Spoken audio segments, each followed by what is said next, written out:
참 좋으신 하나님 아버지, 주님의 부르심을 다시 한번 찬양을 통해 묵상합니다. 이 죄악이 관영한 시대의 죄를 부르신 하나님의 뜻이 무엇인가 제가 깨닫게 하시고 하나님의 뜻에 합당한 제 삶의 되도록 인도하여 주시옵소서. 우리를 부르신 하나님, 죄를 불러서 세상의 빛이요 소금으로 삼으신 하나님, 이 사명 감당하는 저희 모두가 되도록 인도하여 주옵소서. 특별히 사는 찬양들을 격해 주시고 어려운 가운데 주님을 섬기는 모든 것 아시오니 모든 고통과 아픔을 주님의 믿음과 말씀으로 잘 이겨내게 하시오며 아름다운 찬양과 아름다운 헌신을 통해 주께 영광을 돌리도록 붙잡아 주시옵소서. 또 심히 부족한 종이 주의 말씀을 두고 섰습니다. 주께서 사용하여 주시고 하나님의 말씀이 바르게 증거되도록 이끌어 주옵소서. 사탄 틈타지 않도록 우리의 마음과 생각을 지켜주시고 온전히 주님께만 우리의 시각을 볼 수 있도록 인도해 주옵소서. 예수님 이름으로 기도합니다. 아멘. 네, 지난주 제가 교회의 본질은 사랑이다 이런 말씀을 살펴봤습니다. 그래서 항상 처음에 가졌던 이 처음 사랑을 잃지 않는 게 중요하다. 근데 여러분, 사랑을 잃어버리지 않았다, 나는 아직도 이런 처음 사랑을 간직하고 있어 라고 하는 것을 알 수 있는 방법이 뭘까요? 그것은 우리가 주님을 위해서 어떤 어려움이나 고난을 달게 내가 받겠다는 이런 태도에서 알 수 있습니다. 왜냐하면 이 사랑의 어떤 진실한 증거는 말이 아니고 내가 그 사람을 위해서 이런 수고, 이런 고생, 이런 위험 내가 기꺼이 하겠다 이런 마음이 있어야 야 정말 저분이 사랑이 있구나, 나의 사랑을 알게 되는 것이죠. 그런 면에서 오늘 본문에 나오는 이 서머나 교회는 예수님을 위해서 아주 기꺼이 고난을 받는 모습을 볼 때 아, 이 교회는 처음 사랑을 잃어버리지 않았다 하는 것을 분명히 알게 됩니다. 오늘 살펴보는 서머나 교회는 이 서머나라고 하는 도시가 에베소에서 한 북쪽으로 50km 정도 떨어진 곳인데 아름다운 항구 도시, 그래서 아시아의 꽃이라 불리는 그런 부유하고도 아름다운 도시였습니다. 우리나라에는 미항이라고 불리는 여수가 있죠. 그처럼 아주 아름다운 항구 도시였고 부유한 도시였다. 사도 바울이 에베소에서 복음을 전할 때 이런 사역의 결과로 소아시아 전역에 복음이 증거됐을 때 아무도 이 서머나에도 복음이 증거됐고 교회가 세워진 것 같습니다. 그런데 이렇게 아름답고 부유한 서머나에 살고 있는 성도들의 삶은 어땠는가? 극심한 고난을 받고 있었습니다. 굉장히 대조가 되죠. 서머나 교회가 받았던 고난들이 어떤 것인가? 구절을 보면 이렇게 되어 있습니다. 내가 네 환난과 궁핍을 알거니와 실상은 네가 부유한 자니라. 자칭 유대인이라 하는 자들의 비방도 알거니와 실상은 유대인이 아니요 사탄의 해당이라. 그러니까 아름답고 부유한 이 서머나 지역에 다른 사람은 다 부유한 삶을 살지 모르지만 이 교회 성도들은 환난과 궁핍을 당하고 있었다. 또 유대인이라 불리는 사람들의 비방을 당하며 살고 있었다. 여기 보면 세 가지 고난이 나오죠. 하나는 환난, 궁핍, 그리고 비방. 환난이라는 이 단어가 사실은 이 신앙 때에 받는 압박을 말하는데, 환난이라는 단어가 나온 그 원래의 의미가 커다란 물체로 위로 누르는 그런 압력을 의미합니다. 그래서 때로는 이것이 이제 억압이나 압제 이런 의미로 번역이 됐죠. 특별히 어떤 경우에는 가슴에 큰 돌을 올려놔서 사람을 고문하는 것, 이런 것들을 사용하는 단어이기도 했습니다. 그러니까 서머나 교회의 성도들은 어떤 삶인가? 늘 자신이 신앙을 갖고 있었기 때문에 외부로부터 압력을 받는 겁니다. 위로부터 그냥 계속해서 끊임없는 압력, 스트레스 이런 걸 받고 살았다는 것이죠. 늘 정부는 황제를 숭배하라고 요구하고 있고, 유대인들은 호시탄단 내가 뭐 잘못한 게 없는가 쫓아다니면서 보고하고 고소하고 비방하고, 이런 가운데 믿음을 지켜 살아가는 것, 특별한 일이 없어도 이런 경우는 항상 머리 위에 아주 무거운 돌멩이가 하나 있는 것처럼 그런 삶을 산다는 것입니다. 이게 바로 환난이죠. 우리가 지금도 종교의 자유가 없는 나라, 저도 그곳에서 잠시 살아봤지만 늘 머리에 무언가 커다랗게 눌려 있습니다. 거기서 벗어나 이제 자유로운 대한민국에 사니 얼마나 참 일단 마음이 편한지 모릅니다. 근데 이처럼 서문화 교회 성도들은 무슨 큰 일이 있어서가 아니라 늘 삶 자체가 늘 압박으로 시달리는 그런 삶을 살았다는 것이죠. 그리고 이런 압박으로 끝나는 것이 아니라 실제적인 삶에서는 궁핍과 비방으로 나타났습니다. 궁핍은 어떻습니까? 믿음을 갖고 있기 때문에 서문화에서 경제적인 활동을 제대로 할 수 없었던 것이죠.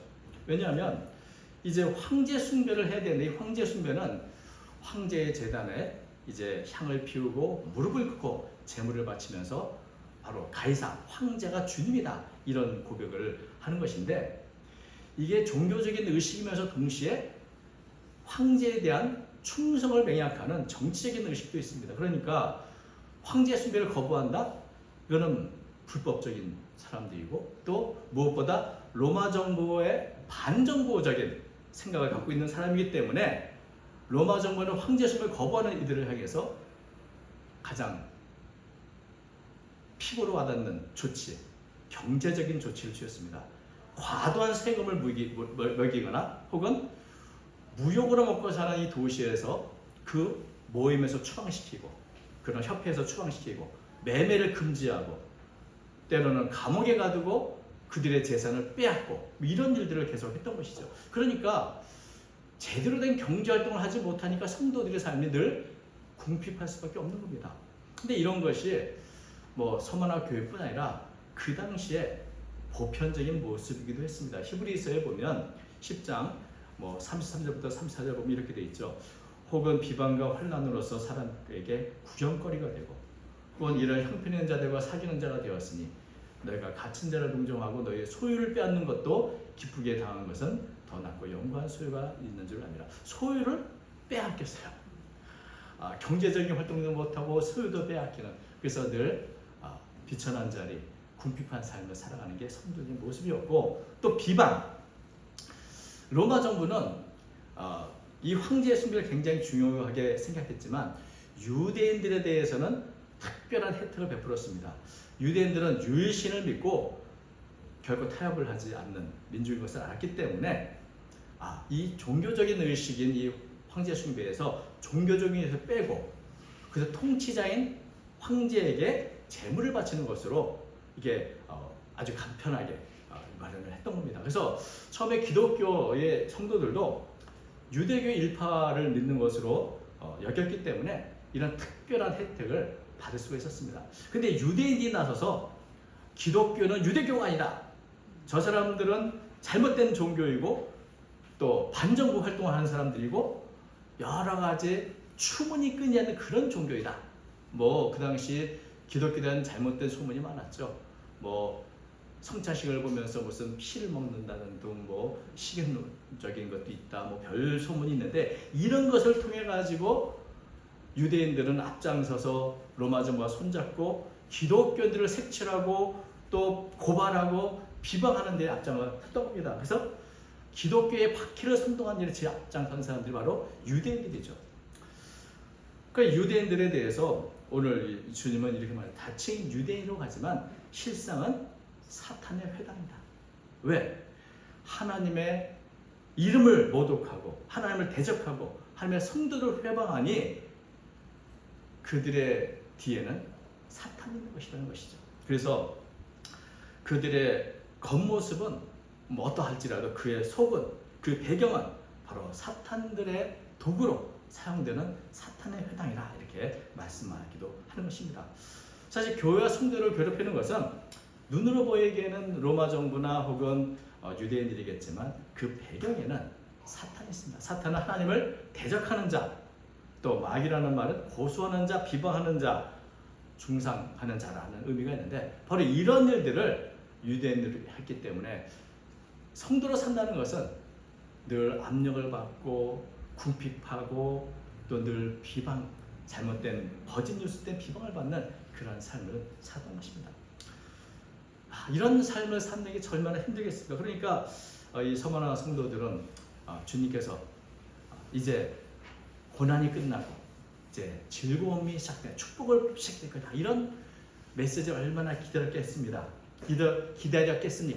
그렇지만 주님은 뭐라고 말씀하죠? 아직 고난이 끝나지 않았고 앞으로 더 큰 고난이 기다리고 있다. 이런 말씀하셨습니다. 10절. 너는 장차 받을 고난을 두려워하지 말라. 볼지어다 나이가 장차 너희 가운데서 몇 사람을 오게 던져 시험을 받게 하리니 너희가 10일 동안 환난을 받으리라. 성도들을 비방하고 회방하고 괴롭히던 마귀는 앞으로 교회 성도 중 몇 사람을 감옥에 던지게 할 거다. 근데 이 감옥이라는 말이 그냥 갇혀 있는 그런 장소를 의미하는 게 아니라 처형을 왜 기다리는 감옥입니다. 그러니까 그 감옥에 들어간다는 것은 곧 죽음을 당할 수 있는 곳이죠. 그래서 앞으로 남은 고난은 어떤 건가요? 투옥도 당하고 죽음의 고난도 기다리고 있다. 너무나 두렵고 암울한 말씀이죠. 그런데도 주님은 그것을 장차 받을 고난을 두려워하지 말라. 아니 이렇게 투옥을 당하고 죽음을 당하는 게 얼마나 큰 고난인 걸 두려워하지 말라 말씀하시는가? 왜 그럴까요? 왜 주님 두려워하지 말라 말씀하시는가? 왜냐하면 마귀가 비록 이런 일을 할지라도 자기 스스로 마음껏 성도를 시험하고 그렇게 투옥하고 이런 것이 아니란 겁니다. 왜냐하면 하나님이 고난의 범위와 또 기간을 다 정해놨다. 그 안에서만 사탄이 활동하는 거기 때문에 우리가 상상하는 것만큼 그렇게 두려운 일이 아니다. 그러니 두려워하지 말라고 말씀합니다. 그래서 우리가 욥의 경우에도 알 수 있지만 사탄은 결코 하나님의 정하신 범위를 벗어날 수가 없습니다. 그 안에서 아마 열심히 극렬하게 활동하겠죠. 특별히 사탄은 모든 일을 이렇게 대충하는 그런 존재가 아닙니다. 아주 치열하게 괴롭히듯 치열하게 하기 때문에 아마도 그 기간은 너무나 힘든 기간이겠으나 그러나 제한된 것이다 하는 것입니다. 모든 성도가 다 서문화교회 성도들이 오게 던져진 게 아니라 몇 사람? 몇 사람만. 그 몇 사람은 어떤 사람일까요? 운이 되게 없는 사람일까요? 아니죠. 하나님이 특별히 정하신 사람들. 우리가 서문화교회 가장 유명한 순교자가 있습니다. 폴리가비라고 하는 86세 서문화 감독이었던 분이 있는데 순교 역사에서 가장 아름다운 순교 모습을 보여줬던 분입니다. 바로 이런 분들. 여러분 순교를 아무나 하는 게 아닙니다. 두려워할 필요가 없죠. 그만한 믿음과 그렇게 하나님이 정하신 사람들에게 주시는 특별한 일인 것입니다.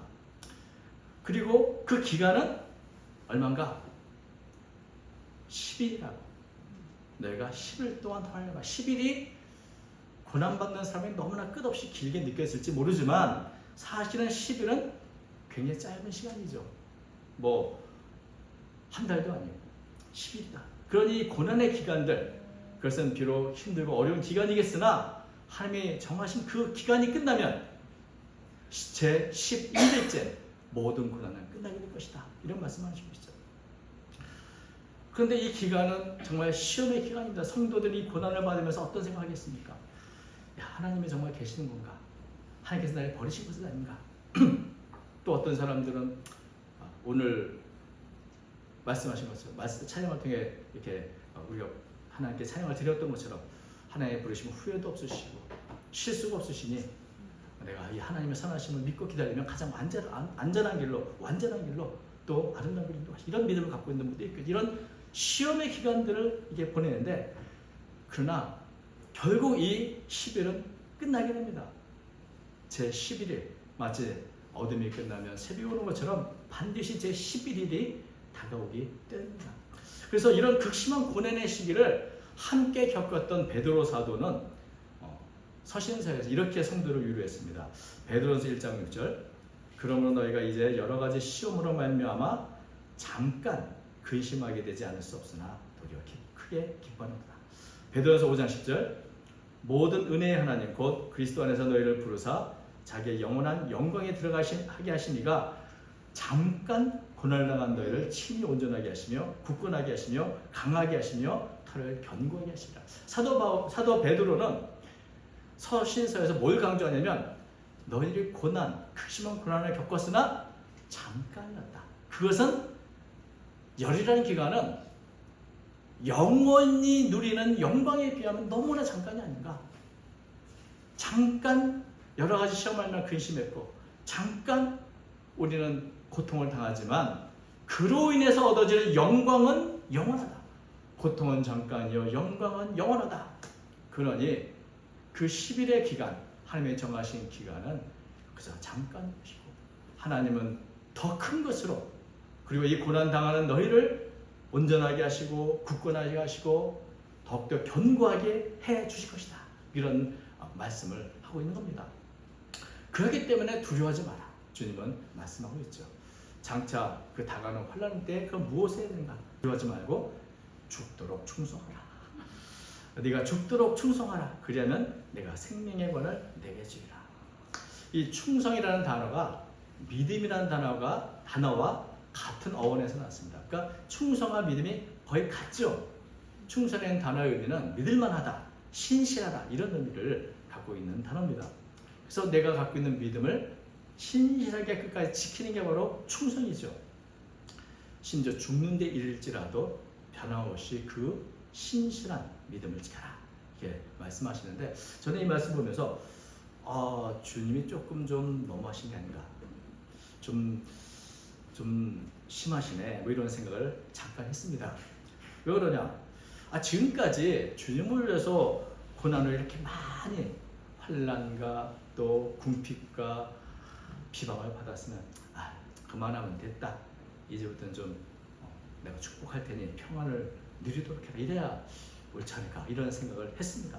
저와 같은 생각하는 분도 계시겠죠? 우리가 전도할 때 뭐라고 전도합니까? 예수 믿으면요 비방을 당할 겁니다. 환난을 당할 겁니다. 궁핍가 될 겁니다. 이렇게 전도하지 않습니다. 우리가 예수를 믿으면 영원히 살된 같이 범사가 잘 되고 형통하게 됩니다. 우리의 삶에 축복을 받고 질병에서 고침을 받고 평안을 누리게 됩니다. 왜냐하면 예수님은 양으로 생명을 얻게 하고 더 풍성히 얻게 하러 오셨기 때문에 예수를 믿으면 풍성한 삶을 삽니다. 이렇게 전도하지 않습니까?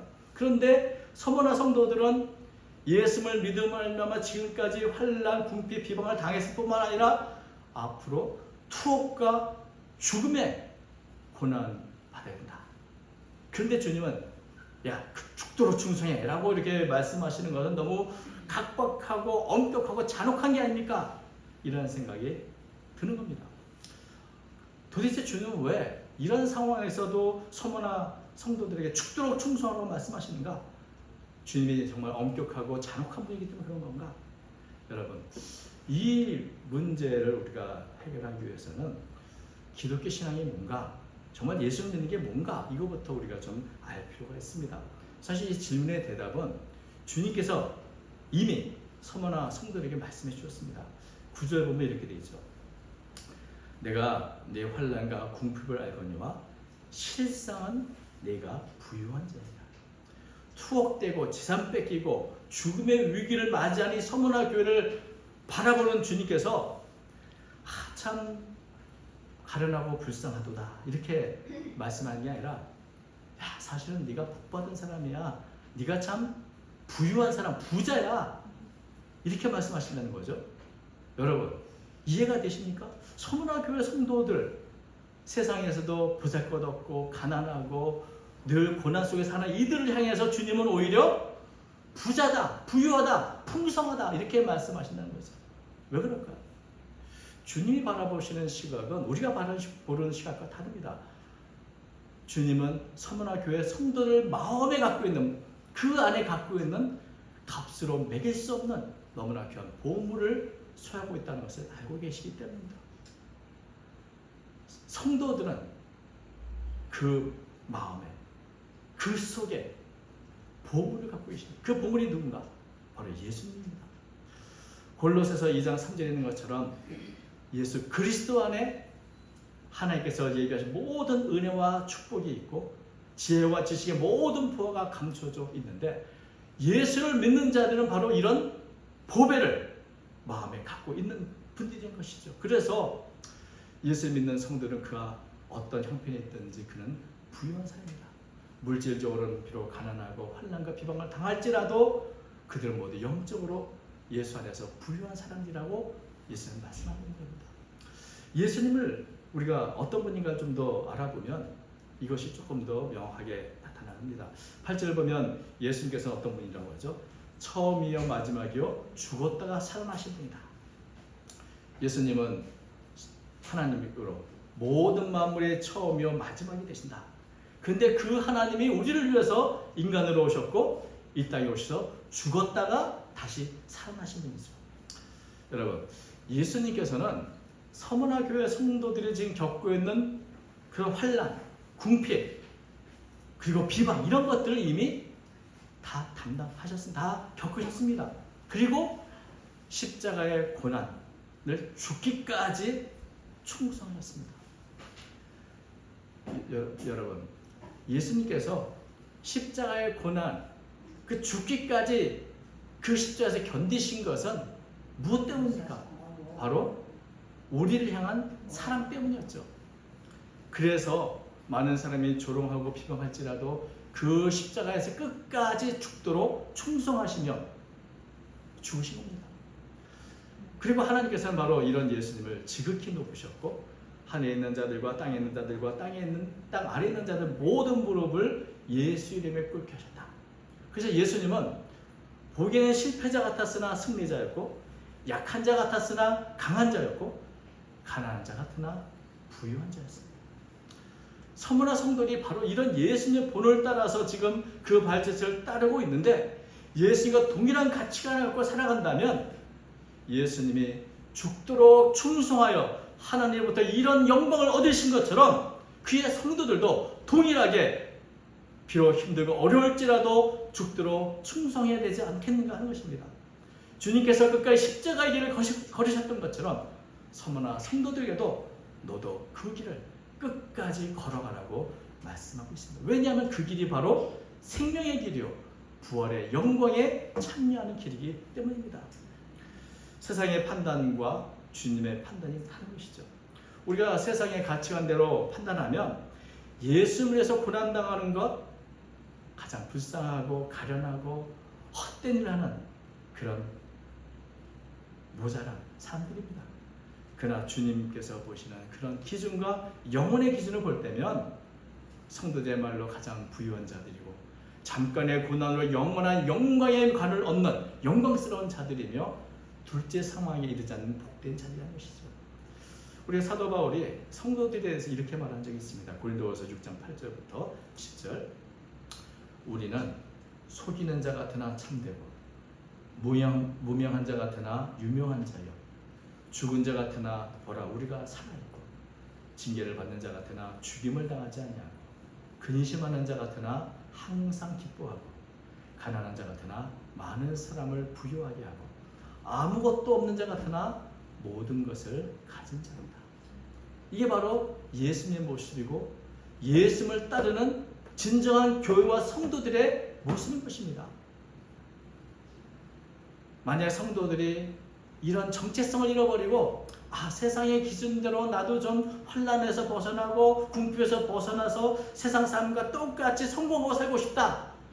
그런 성도들은 이기는 것 같으나 진 사람이 되고 성공한 것 같으나 망하는 자가 되며 부유한 자 같으나 가난한 자가 되는 겁니다.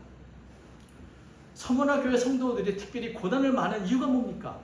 그 지역이 박해가 워낙 다른 지역보다 심해서 그럴까요? 그렇지 않습니다.